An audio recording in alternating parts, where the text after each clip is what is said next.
بیت المقدس کیوں بلایا گیا؟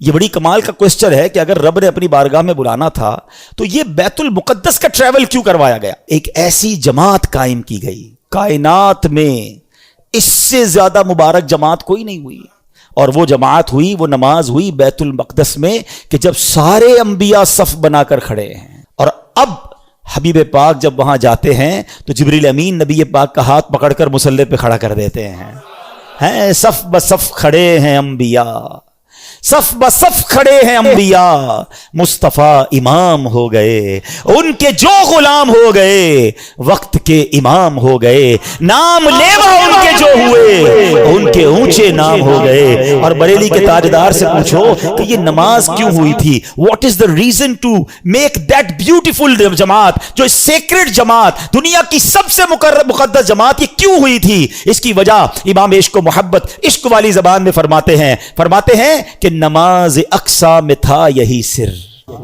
عیاں ہو مانائے اول آخر۔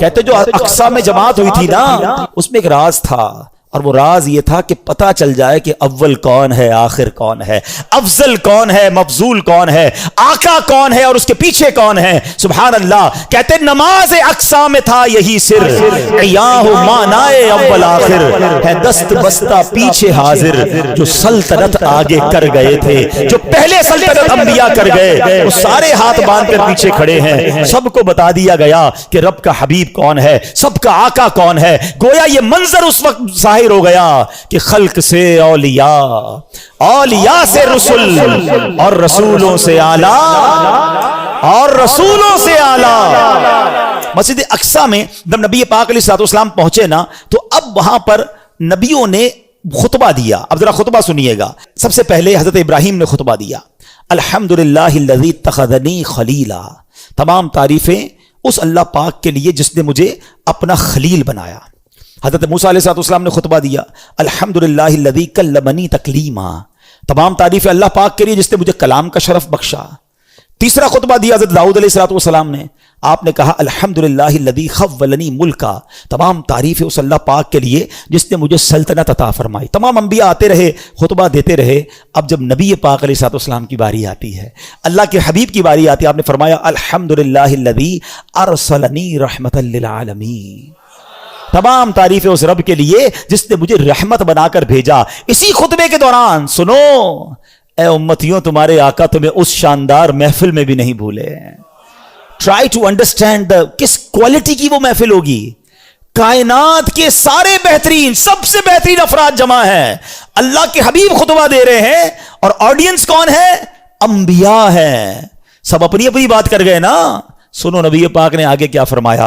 اللہ کے نبی کہتے تمام تعریفیں اس اللہ پاک کے لیے جس نے میری امت کو بہترین امت بنایا، جو لوگوں کے لیے نکالی گئیں۔ تمام تعریفیں اس اللہ پاک کے لیے ہیں جس نے میری امت کو سب سے افضل بنایا۔ تمام تعریفیں اس اللہ پاک کے لیے ہیں جس نے میری امت کو اول بھی بنایا۔ اول کیوں؟ کہ ساری امتوں میں سب سے پہلے جنت میں نبی پاک کی امت جائے گی، اور میری امت کو آخر بھی بنایا کہ یہ امت دنیا میں آنے کے اعتبار سے سب سے آخری امت ہے۔ اللہ اللہ، ایسی محفل تھی، اور آقا ذکر کس کا کر رہے ہیں؟ پہلے سوچو، ذکر کرنے والا کون ہے، سننے والا کون ہے، اور ذکر کس کا ہو رہا ہے؟ پھر ہم کیوں نہ کہیں کہ میری خوش قسمتی، میں تیرا امتی، تو کجا من کجا۔ کیسا روحانی تعلق ہے، ہم میں سے تو کوئی اس وقت پیدا بھی نہیں ہوا تھا، کروڑوں اربوں امتی نے بعد میں آنا تھا۔